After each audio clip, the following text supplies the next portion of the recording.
तो दोस्तों HFCL यानी कि हिमाद्री स्पेशलिटी केमिकल लिमिटेड ने अपने क्वार्टर 2 के नंबर को डिस्क्लोज कर दिया है। तो चलिए देखते हैं क्या है क्वार्टर 2 के नंबर्स के अंदर। डाटाबेस के यहाँ पे एक क्रॉस में दिया गया है। तो देखिए पिछले क्वार्टर में कंपनी 1118 करोड़ का रेवेन्यू जनरेट की थी ऑपरेशन के थ्रू, पिछले साल 1136 करोड़ के आसपास। जबकि अभी देखें तो कंपनी का रेवेन्यू 1071 करोड़ आपको जाता हुआ देखने को मिला। तो साल दर साल जाते हैं तो साल दर साल कंपनी के रेवेन्यू के अंदर गिरावट आपको देखने को मिली। लगभग बोल सकते हैं आप 4 से 5% के आसपास की गिरावट है कंपनी के रेवेन्यू के अंदर साल दर साल। क्वार्टरली बेस पे जाते हैं तो क्वार्टरली बेस पे भी कंपनी के रेवेन्यू के अंदर गिरावट आपको देखने को मिली। लेकिन बेसिकली क्या होता है, केमिकल सेक्टर की जो कंपनी होते हैं इनके बिजनेस सीजनेबल होते हैं, तो ऐसे में आपको साल दर साल ही जज करना रहता है।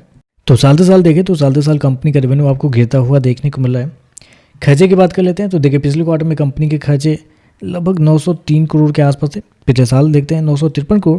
अभी देखें तो कंपनी खर्चे 870 करोड़ आपको जाता हुआ देखने को मिला। तो खर्चे देखें तो खर्चे कंपनी के ठीक है कंट्रोल में आपको देखने को मिले। स्पेशली आप कह सकते हैं कंपनी के कुछ कॉस्ट ऑफ मटेरियल है उसके ऊपर कंपनी ने अच्छा खासा काम किया है, क्योंकि कंपनी का कॉस्ट ऑफ मटेरियल देखें तो साल दर साल बहुत कम आपको देखने को मिल रहा है। लगभग 15% के आसपास की गिरावट आपको देखने को मिली। रेवेन्यू आपका 5% के आसपास गिरा है और कंपनी का कॉस्ट ऑफ मटेरियल 15% गिरता हुआ देखने को मिला। इसकी वजह से कंपनी के जो खर्चे हैं वो आपको कंट्रोल में देखने को मिला है। चलिए कंपनी का प्रॉफिट क्या निकलता है वो देखते हैं। तो देखिए पिछले क्वार्टर में कंपनी 180 करोड़ का प्रॉफिट में थी, पिछले साल 135 करोड़।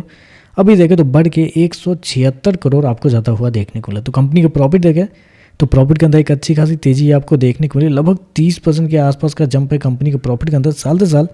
क्वार्टरली बेस पे जाते हैं तो क्वार्टरली बेस पे भी कंपनी के प्रॉफिट के अंदर एक हल्की सी गिरावट आपको देखने को मिली।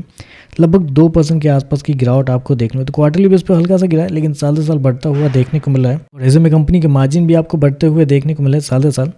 EPS की बात कर लेते हैं तो देखिए पिछले क्वार्टर में कंपनी का EPS 3 रुपये 68 पैसे, पिछले साल देखते हैं 2 रुपये 74 पैसे।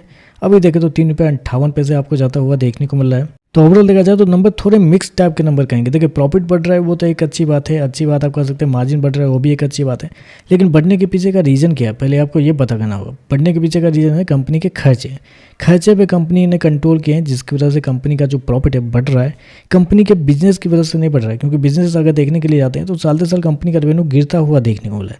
तो ये थोड़ा सा यहाँ पे नेगेटिव है, इसलिए थोड़ा सा मिक्स टाइप के नंबर है। बाकी देखते हैं मार्केट इस पर कैसे रिएक्ट करता है। आज के लिए बस इतना है। वीडियो पसंद आए तो लाइक कीजिएगा, साथ में साथ चैनल को सब्सक्राइब जरूर कीजिएगा। धन्यवाद।